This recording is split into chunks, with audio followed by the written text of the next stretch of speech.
One of my favorite things to do as a composer is to write a chorale, and it's a four-part harmony. So I want to talk a little bit about how to do this. And this mainly applies to folks that have music theory background or that are musicians. And if you're Theory 101, I'm the fastest chorale writer in the West, so here we go. First off, when you write a four-part chorale, you're basically going to have a treble clef and bass clef there. And so that's the basic parts of it. And for this first one, I'll just keep in the key as C. And a lot of times what you're given is a ground bass, and I'll write that in first. So let's say that I got a bass, I'm doing something simple, and I'm basically going to do something in 1, 4, and 5. And what I tell folks to do at first is go ahead and write that out to the side out here. So we have the 1 chord, 4 chord, the 5 chord, or 5/7, and because we're in a key of C, I'll just write this out in notes here. F, A, C, G, B, D. And that's kind of like a little reminder for you if you needed some help for that. So I'm going to start off with the figured bass. I'm going to start up here in root position, and I'm going to call this a 1 chord. And just for fun, we'll go to the 4 chord. Put a bar line down. And let's say I go to a 1/6 for some version of a triad. And let's say, I'm just going to say 1, 4, and 5, so we'll go to a 5 chord here. We'll keep this pretty simple and small together. Go back up to a 1 chord. How about this? This is for fun. 4/6, and let's say I'm going to end on a half cadence, and so I'll go 1 to a 5. A half cadence, basically, that's the end of a phrase, is that I have a 5 at the end of it. And just for fun, let's put a 5/7 there, just to have that be for fun. And I'll write that over here. 5/7 is B. So it's G, B, D, F, and that goes along with it. So now I got the ground bass written out here.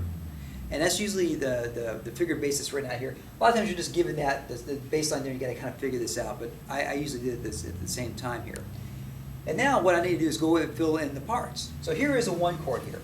Now what I do next is I write a melody. All right, I know that in C I have C, E, G. Those are the 3 pitches that are in a C chord. So I'm going to start on the tonic. I'm going to start on the root note. So that's a 1.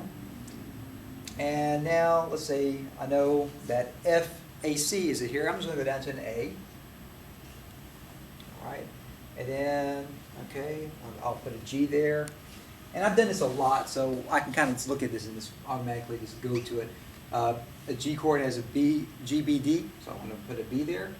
And let's say, I don't want to end on the tonic right now, so let's say I jump back down to the G. And then I got that there. Go down there to that's F, and kind of end kind of small here. So we kind of see the shape here of this melody, and it kind of starts higher, goes lower, a little bit higher, then kind of goes down, and this is the end of this phrase here. Now I do the inner parts. I fill in the inner parts. So this is the next part here. So I know that this is a 1 chord, and I got C, E, G in it. And there's certain rules like parallel fifths, parallel octaves. There's ranges that you got to have as well. And basically, I'll just show this. And the big thing about voice leading is that if it's easy to sing, it's usually right. And if it doesn't have a lot of jumps into it, it's usually right as well. So I got the melody, I got the bass going on, and now let's fill in the inner parts. Okay? So let's see, I'll put a 3rd there, and I'll put an octave there. And let's see that. I'm going to stay on that same pitch there. I got the 3rd there, so I can't put a 3rd there. Let's go down to a G there and go that. 3rd to a 5th, that's okay. Well, let's see, put a D there, put a G there, okay. Now I kind of got myself a little bit in a crux a little bit. If I put a C there, I got parallel octaves. But I already got a G there. Let's just try this to see how this works. I'll put a C there, and I'll have this go down to an E. And that's a little bit lower than I usually like going, but let's just see what's going on with that. Go to octave, go to the tonic there, stay in that same pitch, move up, and yeah, there we go, the 7th there on it. So here it is, written out like that, and I've been doing this every day. I've been writing one of these 4-part chorales every day. I write 36 measures every day since 1990 something. Since 1990, I've been doing this. So I've been doing this for a while. That's why I can do this really quick. Now, the way that you can kind of go through this and check this, and this is the kind of the technique that I show folks, because I used to grade theory as well, and that's one way I got to be really fast at doing this at a very young age, is that I would look for basically different methods of this here. So right here, that to that is an octave. I'm going to put an 8 there. This to this is a third. This to this is an octave. And you think, well, how come you're missing a fifth? Yeah, you can miss a fifth a little bit. Could I have a fifth there? I could have inverted, had the E there and the G there, but voice leading wise, I think this actually works better. So I'll do the same thing here. Here's a fifth, octave, third, and then also you got to do the inner voice as well. Okay, there's a third there. There's an octave there. That's a sixth there. So you can see there's a lot of stuff going on that I'm just looking at instantaneously. I can tell what's going on, but the reason why I can do this is because I've just done this for years. And the same thing here. Okay, there's a fourth there. There's a sixth. That's a third. And basically you kind of do this for everything all at once. I know it's getting really messy, but that's okay. Third to sixth.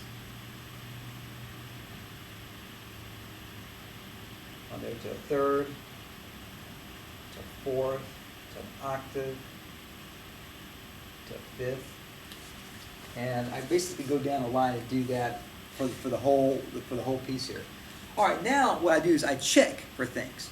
I can't have parallel octaves, I can't have parallel fifths, and I look for the voice leading as well. So look here, okay, an octave to a fifth, that's okay. A third to an octave, fine. An octave to a third, that's no problem. All right, and I look at the inner voices as well. Okay, that's a third to a fourth, that's fine. Octave to a sixth, and that's fine there. So that's the way I do this. Basically, I kind of have my hand go out, and then just go in and out like that. So now here's the next part here. Fifth to a third, no problem. Octave to a sixth, no problem.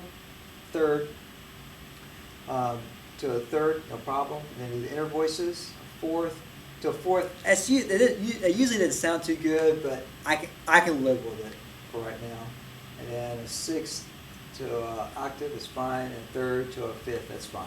And basically, I just keep on doing that on down the line as well to check my voice leading to make sure that I don't have any parallel fifths or parallel octaves.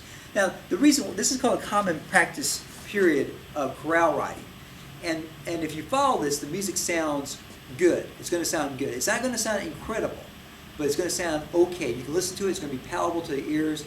And then from this 4-part chorale here, I can arrange it for an orchestra, for a string quartet, for a quintet, for whatever instruments I want to arrange it for. And usually the things, the voice leading, on a major triad, you don't double the third. And minor ones, you usually do double the third on there. And because the third's really powerful, on a 7th chord, you got to approach the dissonance and resolve the dissonance together. So let's pretend I'm going to end this piece here. I'm going to go, the 7th resolves down to the 3rd, and then I probably will just do that there.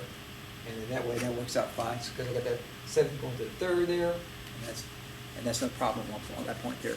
So anyways, hope you can see a little bit of how to go through and analyze a chorale piece and how to make something out of nothing. And I'll do this another way. I'll do this with the melody first and show you how I can harmonize it that way also.